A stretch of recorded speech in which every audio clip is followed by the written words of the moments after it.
আখের রস।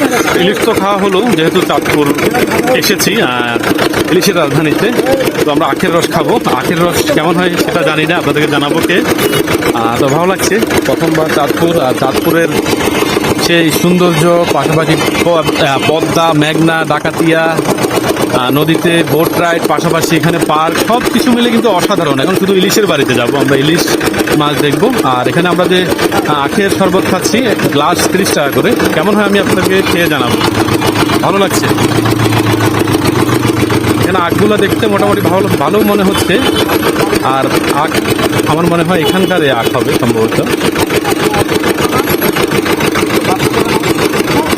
এখানে কিন্তু যে বিক্রি করছে বরফ দিয়ে হচ্ছে 20 টাকা করে, আর বরফ ছাড়া হচ্ছে 30 টাকা করে আখ। টাকা হয়েছে দেন।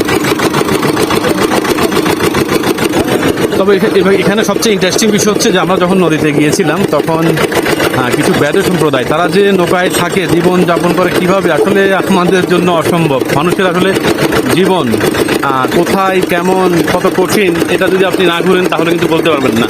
বিশাল বিশাল লঞ্চ কিন্তু এখনো আসছে, কিন্তু এখনো অনেক বড় বড় লঞ্চ আসছে। ভালো লাগছে। আবহাওয়া কিন্তু অসাধারণ।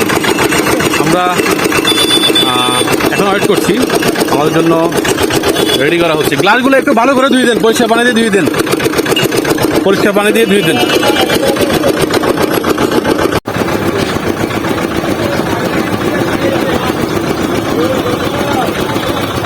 খারাপ না, ভালো আছে মোটামুটি।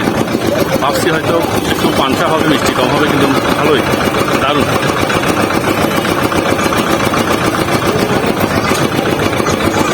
অসাধারণ।